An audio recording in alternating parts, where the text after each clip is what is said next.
이사야서 37장 1절로 7절 말씀 우리 함께 읽겠습니다. 히스기야 왕이 듣고 자기의 옷을 찢고 굵은 베옷을 입고 여호와의 전으로 갔고 왕국 맡은 자 엘리야김과 서기관 셈나와 제사장 중 어른들도 굵은 베옷을 입으니라. 왕이 그들을 아모스의 아들 선지자 이사야에게로 보내매 그들이 이사야에게 이르되 히스기야의 말씀에 오늘은 환난과 책벌과 능욕의 날이라. 아이를 낳으려 하나 해산할 힘이 없음 같도다. 당신의 하나님 여호와께서 랍사게의 말을 들으셨을 것이라. 그가 그의 상전 아수르 왕의 보냄을 받고 살아계시는 하나님을 회방하였은즉 당신의 하나님 여호와께서 혹시 그 말로 말미암아 견책하실까 하노라. 그런즉 바라건대 당신은 이 남아있는 자를 위하여 기도하라 하시더이다 하니라. 그리하여 히스기야의 왕의 신하들이 이사야에게 나아가매 이사야가 그들에게 이르되 너희는 너희 주에게 이렇게 말하라. 여호와께서 이같이 말씀하시되 너희가 들은 바 아수르 왕의 종들이 나를 능욕한 말로 말미암아 두려워하지 말라. 보라, 내가 영을 그의 속에 두리니 그가 소문을 듣고 그의 고국으로 돌아갈 것이며 또 내가 그를 그의 고국에서 칼에 죽게 하리라 하셨느니라 하니라. 아멘. 믿음이라는 제목인데 우리가 신앙생활을 하면서 가장 많이 듣는 말 중에 하나가 믿음일 것입니다. 우리가 앞선 시간에 아수르의 장군된 랍사게가 이스라엘을 찾아와서 너희가 하나님을 믿어서 잘된 것이 뭐냐? 하나님만 의지하라는 그 히스기야 왕의 말을 믿지 말고 힘 있는 아수르 왕에게 항복하라. 그러면 잘 먹고 잘 살 수 있다. 이런 말로 이스라엘을 조롱했던 것에 대해서 말씀을 드렸습니다. 저는 이것을 사단의 말이라고, 사단의 속삭임이라고 말씀을 드렸습니다. 우리로 하여금 하나님께 대한 믿음이 희미해져 가게 하고 의심이 들게 하고 하나님을 믿어도 별 수 없다. 기도를 해도 별 수 없다. 이런 생각들이 들게 해서 하나님의 은혜로 살아간다는 그 믿음에서 멀어지게 하는 것이 곧 사단의 말이고 사단으로서는 그게 사명이죠. 이것은 외부에서 누군가가 나를 조롱하는 말일 수도 있고 그 어려운 상황에 부딪혔을 때 또 내 안에 내 본성이 외치는 소리일 수도 있다라는 것을 알아야 됩니다. 이제 오늘 본문은 랍사게의 조롱의 말을 들은 히스기야 왕이 취한 행동을 통해서 우리 그리스도인들이 어려움에 처했을 때 어떤 태도를 가져야 되는가 이 말씀을 나누고자 합니다. 먼저 우리 그리스도인들이 염두해야 될 것은 어려울 때보다 평안하면 신앙생활을 더 잘할 수 있겠거니 이런 생각을 한다는 것이죠. 내가 평안할 때 교회 일도 잘할 수 있고 내가 좀 돈이 넉넉해야 헌금도 잘할 수 있다는 생각입니다. 만약 이런 생각을 가지고 있다면 자신이 신앙생활을 잘 하지 못할 때 그와 반대적인 생각을 하겠죠. 모두 하나님 탓 또는 주변 환경 탓으로 돌린다는 겁니다. 그렇게 되면 성도에게 있는 어려움은 단지 신앙생활을 방해하는 걸림돌로 여겨질 것이고 성도들은 어려움 속에서 하나님께 더 가까이 갈 수 있는 신앙의 길을 찾으려기보다 그냥 속히 그 어려움을 탈출하고자 하는 열심, 그 어려움을 피하고자 하는 노력만 있을 겁니다. 우리가 잘 아는 이스라엘은 하나님을 믿는 자신들로서도 하나님을 잘 섬기는 선민인 의식을 갖고 있습니다. 그런데 그들 앞에 그들이 믿는 하나님을 조롱하고 믿음을 조롱하는 아수르 장군 랍사게가 버티고 있어요. 만약 저와 여러분이 지금 이스라엘과 같은 상황이라면 어떻게 하시겠습니까? 기도할까요? 하나님, 저 사람이 지금 하나님을 조롱합니다. 저 사람을 당장 심판하셔서 하나님을 매운맛을, 하나님의 무서움을 보여달라고 기도하지 않겠습니까? 그것이 혹 자신의 자존심 문제와 연결되어 있지 않는가를 생각해 봐야 됩니다. 다시 말해서 자신의 믿음을 조롱하는 것에 대한 분풀이가 아닌가 생각해 봐야 된다는 거예요. 그래서 어제도 말씀드렸지만 우리 그리스도인들은 항상 나에게 일어난 모든 문제와 상황을 하나님과 관계 속에서 생각해 봐야 된다라고 말씀을 드렸죠. 즉 나를 조롱하고 욕하고 무시하는 사람이 있을 때 그 사람에 대한 화를 내기보다는 하나님께서 왜 내 앞에 저 사람을 세우셨는가? 왜 저 사람을 세워서 나를 힘들게 하는가? 조롱하는가? 이런 것을 생각해야 된다는 거예요. 대개 사람들은 자기에게 일어난 상황을 힘들고 어려운 일을 당할 때는 부정적으로 생각합니다. 그러면서 이 일만 내게 일어나지 않았어도 나는 참 좋을 텐데, 행복할 텐데 라는 생각에 빠져들면서 지금에 일어난 모든 상황을 내 행복을 가로막는 장애물로 여긴다는 거예요. 이런 생각은 우리들의 사고방식 속에 뿌리 깊이 자리하고 있습니다. 이 일 때문에, 너 때문에, 저 교회 때문에 이런 생각들이 상대방을 미워하도록 해요. 그러나 너 때문에 안 돼, 이 일 때문에 안 돼, 이것만 없으면, 저 사람만 없었더라면 이런 생각들이 바로 하나님께 대한 불신이, 이것이 사단의 생각입니다. 우리 주변에 일어난 모든 일은 하나님께서 하시는 일이에요. 나를 힘들게 하는 일들이 발생하고 나를 괴롭히는 사람들이 내 옆에 있고 나보다 잘 되는 이웃들이 내 앞에 보이는 것, 이 모든 것도 다 하나님께서 하신 일이에요. 그런데 우리는 그것을 잊어버리고 삽니다. 하나님이 하신다는 것을 잊고 있기 때문에 너 때문이야, 이런 생각이 앞서서 그 사람을 이기고 누르기 위해서 발버둥 치고 기도한다는 거죠. 이것이 바로 악에 빠져 살아가는 인간의 모습입니다. 악에 빠져 산다는 것은 전에는 악에 빠지지 않았는데 어떤 계기로 해서 악에 빠져드는 것을 의미하지 않아요. 인간은 누구나 악을 가진 채 태어납니다. 근데 그 악이 평소에는 감추어진 채 드러나지 않을 뿐이에요. 그러다가 어떤 상황이나 사건을 통해서 그 악한 성품이 드러납니다. 즉, 나를 욕하는 사람이 있으면 드러나지 않던 미움이 드러납니다.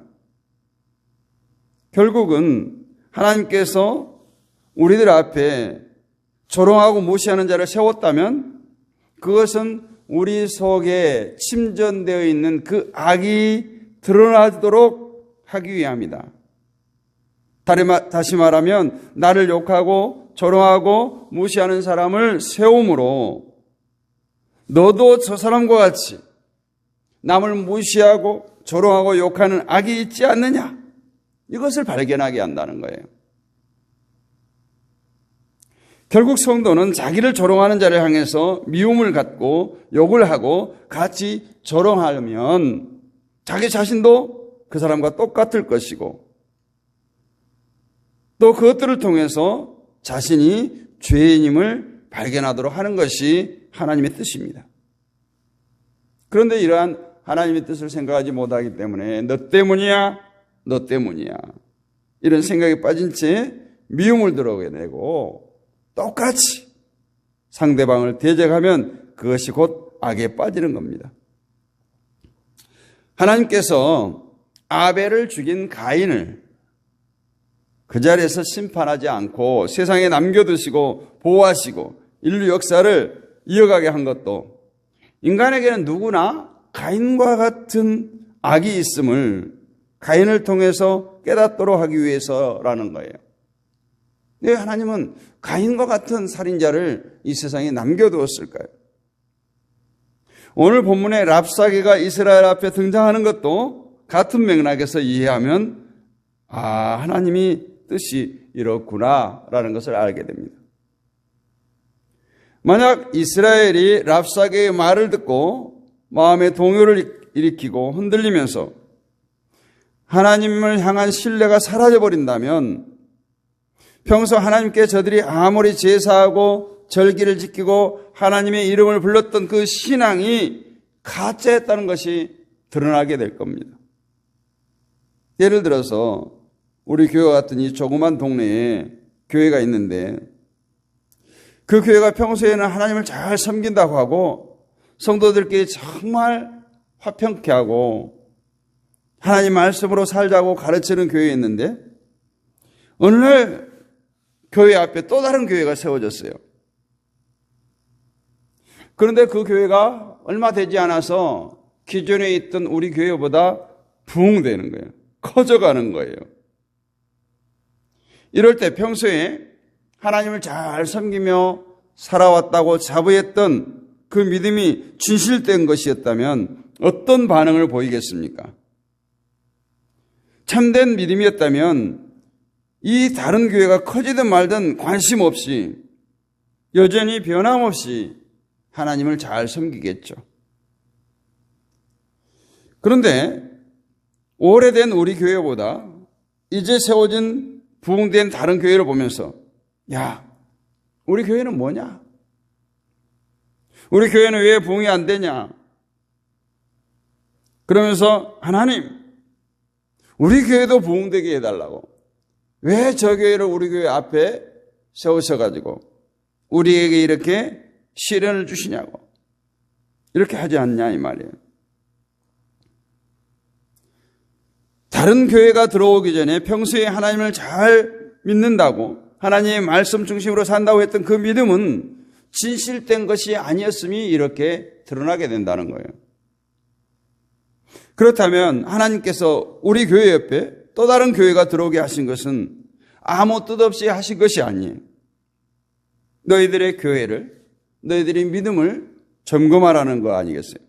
또한 그 교회 성도나 우리 교회 성도나 다 하나님의 백성이라는 것을 알으라는 거예요. 이런 것들을 염두에 두고 오늘 히스기야 행동을 살펴볼 때 참된 믿음에 대해서 우리가 배울 수 있고 그 믿음을 지킬 수 있고 찾아갈 수 있으리라 생각합니다. 오늘 1절로 2절을 보면 히스기야 왕이 듣고 자기의 옷을 찢고 굵은 베옷을 입고 여호와의 전으로 갔고 왕궁 맡은 자 엘리야김과 서기관 셈나와 제사장 중 어른들도 굵은 베옷을 입으니라. 왕이 그들을 아모스의 아들 선지자 이사야에게로 보내매.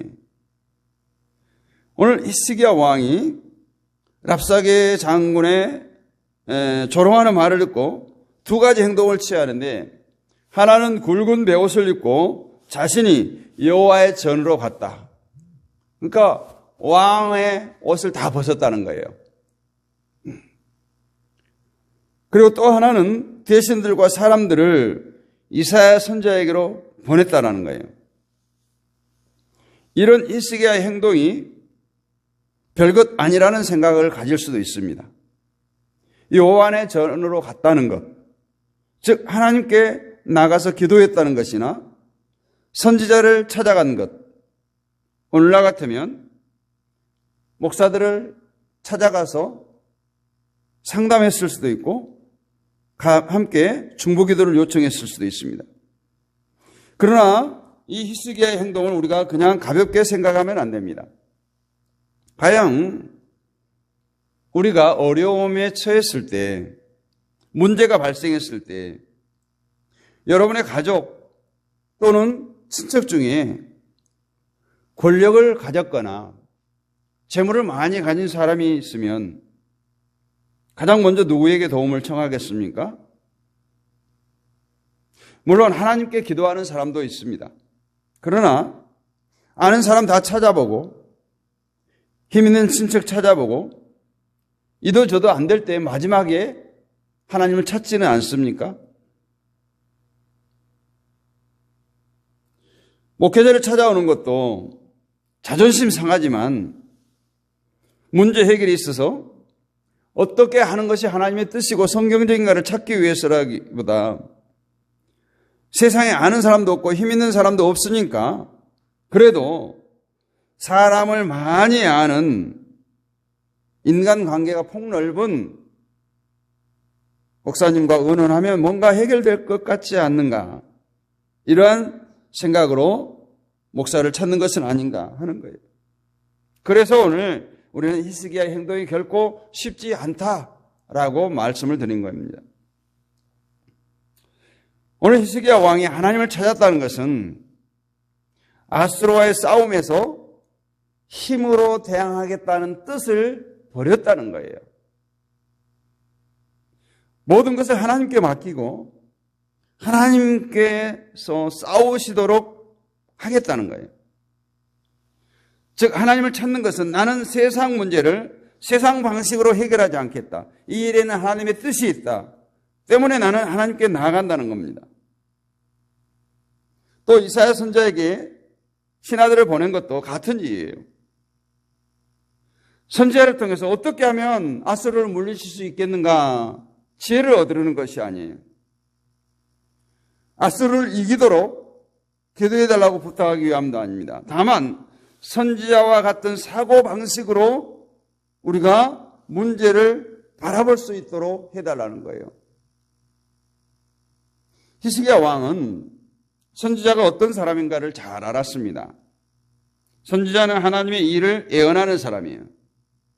세상을 살아가는 방식이 전혀 다른 사람이 바로 선지자임을 알았던 겁니다.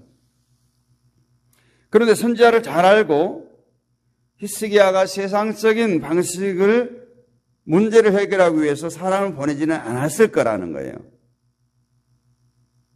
히스기야는 선지자가 아수르를 바라보는 시각과 같은 시각으로 아수르를 바라보고자 했던 겁니다.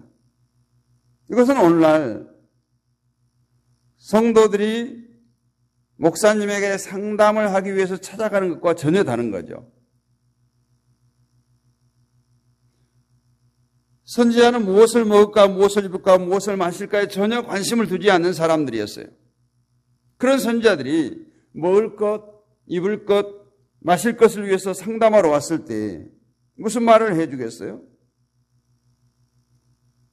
선지자는 오직 하나님의 말씀이 어떻게 이루어지고 있는가에만 관심을 두고 사는 사람이에요. 말씀에만 관심을 두고 산다면 어떤 상황이 닥친다고 해도 그 일을 통해서 말씀이 이루어질 수 있는 것에만 관심을 두게 될 것입니다. 따라서 오늘 히스기야 왕이 이사야 선지자에게 사람을 보낸 것은 이 일을 해결하기 위한 도움을 요청한 것이 아니라 이 상황에서 어떻게 하는 것이 하나님의 뜻에 맞는가를 알기 위해서라는 결론을 내릴 수가 있습니다. 그런데 우리의 관심은 보통 오직 문제 해결에만 있어요. 어제도 말씀을 드렸지만 우리가 문제를 하나 해결되면 다른 문제가 전혀 없던가요? 또 다른 문제가 밀물처럼 계속 닥쳐옵니다. 하나님의 말씀이 이루어지는 것에는 관심을 두지 않고 오직 빨리 문제가 해결돼서 편안한 삶을 살고 싶어하는 것이 우리 인간들의 성품이에요. 그것이 바로 자기 중심적인 신앙이라고 합니다. 그러나 진심으로 하나님 중심으로 살고자 하고 말씀을 따라 살고자 한다면 문제 해결에 관심을 두는 것이 아니라 하나님께서 이 일을 통해서 나를 어떻게 인도해 가시든 나는 하나님 편에 서서 하나님 원대로 쓰여지고 말씀이 이루어지는 일이 되게 해달라고 우리는 기도할 겁니다. 이것이 참된 신앙이에요. 평소에 하나님 중심으로 산다고 했던 믿음이 어떤 이런 상황을 통해서 진실된 것으로 증명되는 겁니다. 하나님께서 아브라함에게 이삭을 바치라고 했을 때 아브라함이 이삭을 바치려고 모리아산으로 갑니다. 그리고 정말 이삭을 죽여서 하나님께 번제로 드리려고 칼을 높이 쳐들 때 그때서야 하나님께서 아브라함아, 아브라함아, 그 손을 멈추라. 내가 이제야 하나님을 경외하는 줄 아노라. 이렇게 말합니다. 이 말의 뜻은 전에는 믿음이 있는 줄 몰랐는데 내가 내 말을 순종해서 아들까지 제물로 드리려는 걸 보니까 이제야 나를 경외하는 줄 아노라. 이렇게 한 것이 아니에요. 평소에 믿음이 이삭을 바치라는 말씀에 순종함으로써 그 믿음이 진실된 것으로 증명되었다라는 뜻입니다. 결국 히스기야 왕이 아수르의 조롱 앞에서 여호와의 전을 찾고 신하들을 선지자에게 보낸 것도 자기 포기라고 말할 수 있어요. 자기 포기는 이 상황이 내가 원하는 어떤 방향으로 해결되기를 원하는 것이 아니라 어떻게 하는 것이 하나님의 뜻에 맞는 것인가를 찾아가는 것이 바로 자기 포기예요. 오늘 내가 할 일을 안 하는 것이 자기 포기가 아니에요. 어떻게 하는 것이, 어떤 방향으로 나가는 것이 하나님의 뜻을 이루고 하나님의 뜻이 맞는 것인가를 말하는 거예요. 내 생각은 없고 내 계획은 없고 오직 하나님의 뜻만 앞세우고자 하는 믿음. 기도가 바로 그런 겁니다. 진심으로 하나님을 찾는 기도는 자기를 포기한 기도예요. 그래서 예수님께서도 마지막에 어떻게 기도합니까? 내 뜻대로 마옵시고 내 뜻대로 마옵시고 아버지의 뜻대로 하옵소서. 내 뜻은 뭐예요? 십자가를 지지 않는 거예요. 이 잔을 내게서 지나가게 하는 것이 내 뜻이지만 다시 예수님께서 기도하기를 내 뜻대로 마옵시고 아버지의 뜻대로 하옵소서. 이것이 바로 자기 포기인 거예요. 성도는 항상 자기 손해를 싫어하고 자기 이익만 생각하다 보니까 이러한 하나님의 뜻을 놓쳐버리는 경우가 많습니다. 어떤 문제를 가지고 하나님께 나가고자 할 때 우리가 자신의 이익을 포기한 채 나갈 수 있어야 됩니다. 그래서 어려움을 당하는 것이 하나님의 뜻이라면 그 어려움도 당하고 조롱을 받는 것이 주님의 뜻이라면 어떤 조롱도 받겠다는 입장이 되는 것이 바로 자기 포기예요. 그렇게 하나님을 찾아야 됩니다. 이것이 아니면 아무리 우리가 하나님을 찾고 하나님께 부르짖어도 다 헛된 것이에요. 성도는 하나님의 뜻으로 만족하고 살아가는 사람이에요. 그래서 언제나 우리는 주님의 도구가 되기를 힘써야 됩니다. 오늘 6절 말씀이 우리를 위로합니다. 이사야가 그들에게 이르되 너희는 너희 주에게 이렇게 말하라. 여호와께서 이같이 말씀하시되 너희가 들은 바 아수르 왕의 종들이 나를 능욕한 말로 말미암아 두려워하지 말라. 지금 아수르의 종들이 랍사기가 나를 능욕하고 너희들을 무시하는 그 말들로 말미암아서 두려워하지 말라는 거예요. 이렇게 자기 이익을 포기한 채 하나님을 의지하고 하나님을 찾을 때 하나님은 여러분을 도우십니다.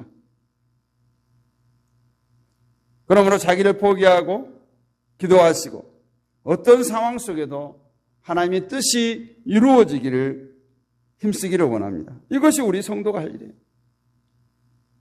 내가 포기되어지지 않은 자리에서는 도저히 하나님이 보여지지 않습니다. 내가 포기되어진 그 자리에서만 하나님이 보여지고 하나님께서 일하실 것입니다. 그래서 그러한 세상의 조롱거리로 들어가지 말라고 해요.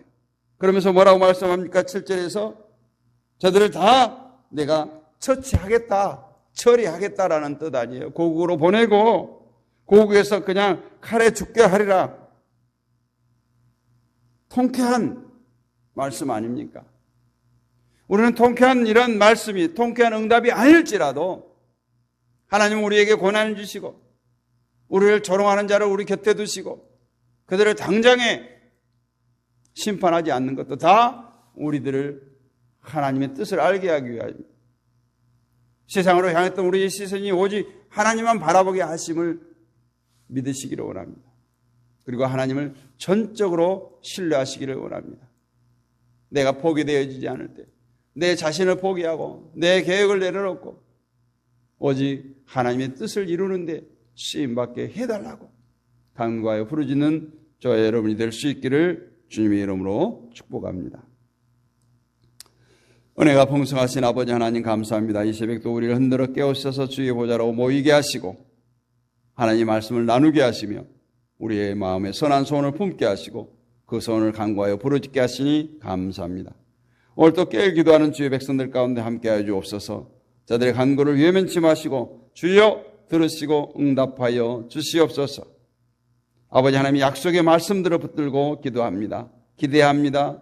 날마다 부르짖는 우리의 기도를 들으시고 하나님의 선하신 때에 응답하사 하나님의 백성들이 이 땅에 살면서 수치당하지 않게 하시고 하나님의 영광 가리우지 않도록 하나님의 백성들을 굳건하게 세워주시옵소서. 강하고 담대한 믿음으로 이 세상을 능히 이기게 하옵소서. 어떠한 조롱이, 어떠한 핍박이, 어떠한 고난이 우리 앞길을 막는다고 할지라도 아버지 하나님께서 홍해를 가르시고 무리를 걷게 하시고 사막에 길을 내신 그 하나님의 역사가 우리 인생 가운데 아름답게 펼쳐지게 하여 주시옵소서. 어떤 말씀을 상고했습니다. 그 말씀들이 우리의 삶의 이정표가 되게 하시고 아버지 하나님만 의지하고 우리의 욕심, 우리의 생각 이 모든 것들을 포기하고 주님의 뜻을 이루는데 귀하게 쓰임받는 모든 주의 백성들이 되게 하옵소서. 이 새벽에도 우리가 마음을 합하여 부르짖겠습니다. 주여 우리의 기도를 외면치 마시고 들으시고 역사하여 주시옵소서. 너는 내게 부르짖으라 내가 내게 응답하겠고 크고 비밀한 일들을 내게 보이리라고 하셨습니다. 부르짖습니다. 주여 응답하여 주옵소서. 의인의 간구는 역사하는 힘이 크다고 했습니다. 주여 역사하여 주옵소서. 병든 자에게 손을 얹은 즉 나으라고 하시사오니 주여 치료하여 주시옵소서. 아버지는 특별히 우리 송영호 선교사님, 장요화 선교사님 캄보디아에서 열심히 주의 복음을 전하다가 이렇게 육신의 질고를 치료하기 위해서 잠시 귀국했습니다. 저들의 아버지 하나님의 아픔을 치료하여 주옵소서. 육신의 질고를 다 거두어 주시고 다시 선교지로 돌아갈 수 있도록 은혜를 베풀어 주옵소서. 아버지 하나님 육신이 연약하여 날마다 기도하고 고통당하는 주의 백성들 가운데 주의 보혈로 깨끗게 하여 주옵소서. 창조의 그 모습 그대로 깨끗이 회복시켜 주옵소서. 믿사옵고 살아계신 우리 주 예수 그리스도의 이름으로 감사드리고 기도하옵나이다. 아멘. 하늘에 계신 우리 아버지 이름을 거룩하게 하시며 아버지 나라가 오게 하시며 아버지의 뜻이 하늘에서와 같이 땅에서도 이루어지게 하소서. 오늘 우리에게 일용할 양식을 주시고 우리가 우리에게 잘못한 사람을 용서해 준 것 같이 우리 죄를 용서해 주시고 우리를 시험에 빠지지 않게 하시고 악에서 구하소서. 나라와 권능과 영광이 영원히 아버지의 것입니다. 아멘. 할렐루야. 오늘도 승리하셨습니다. 함께 하신 모든 분들 사랑하고 축복합니다. 우리가 또 마음을 합하여 기도하겠습니다. 이 나라와 이 민족을 위해서, 한반도의 평화를 위해서, 한국교회를 위해서 기도합니다. 세계 평화를 위해서, 선교사님들을 위해서 기도합니다. 우리 믿음의 동역자들을 위해서, 연약한 지체들, 또 온라인 사역자들을 위해서 기도하겠습니다. 다음 세대를 위해서, 우리 자녀들과 이웃과 친척과 친구들을 위해서 기도합니다. 우리 섬기는 교회와 가정, 그리고 사업장, 직장을 위해서 기도합니다. 오늘 화요일인데요. 세계 평화를 위해서 또한 여러분이 파송하고 섬기는 선교사님들을 위해서 우리 주여 크게 한번 부르짖고 합심하여 기도하겠습니다.